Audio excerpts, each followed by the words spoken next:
The Civil War was a harsh experience for America, for it tore citizens, colleagues, and families apart. Lincoln and Johnson of the Union faced off against Davis and Stephens of the Confederacy as their leaders. Two unlikely combatants went into the fray as generals of each side, one joining the Union in the middle of the war, and the other staying with his home state out of loyalty. Their names are Ulysses S. Grant and Robert E. Lee. West Point was the only military college in the North during the mid-1800s. Many great generals came from there. Graduating in 1843 at 21st out of 39 was the eventual 18th President Ulysses S. Grant. Grant had previous experience in war, having led troops in the Mexican War. However, Grant became an alcoholic since he missed his family. After the Mexican War ended, he soon joined the Civil War as soon as the opportunity arose. The art of war is simple enough. Find out where your enemy is, get at him as soon as you can, strike him as hard as you can, and keep moving on. Grant. On the Confederate side of the battlefield was the acclaimed veteran Robert E. Lee, born to Henry Lee, a major in the Revolutionary War. Lee is accepted to West Point and graduates in 1829 at second in his class. After 17 years of service in the Corps of Engineers, Lee joined the Army in the Mexican War, achieving the rank of colonel before the end.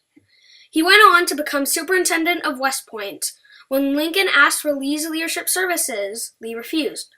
"I shall mourn for my country and for the welfare and progress of mankind. If the Union is dissolved and the government disrupted, I shall return to my native state and share the miseries of my people, and save in defense, will draw my sword on none." Lee.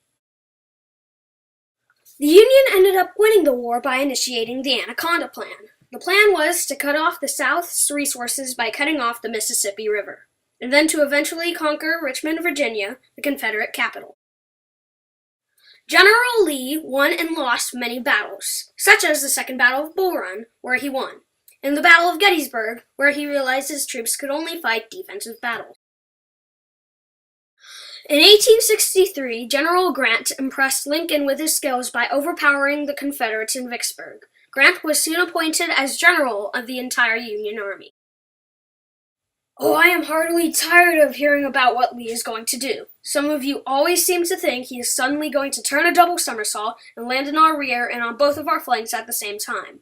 Go back to your command and try to think what are we going to do ourselves instead of what Lee is going to do. Grant. Generals Grant and Lee finally faced off in the Battle of Wilderness. Both generals, not knowing what to expect from the other, went into battle expecting to be victorious. However, Grant's tactics forced Lee to retreat back to Richmond. In the Battle of Cold Harbor, Lee was able to defeat Grant's army by showing off displays of brutality. Grant's rebuttal came in Petersburg, where he won a Union victory close to Richmond. Eventually, the Union captured Richmond in 1865, forcing Lee's army to surrender. Grant's and Lee's armies decided to go to Appomattox Courthouse to issue Lee's army surrender. Obedience to lawful authority is the foundation of manly character. Lee. General Grant offered a generous surrender in an effort to bring back the Confederacy into the United States. I know only two tunes. One of them is Yankee Doodle, and the other one isn't. Grant.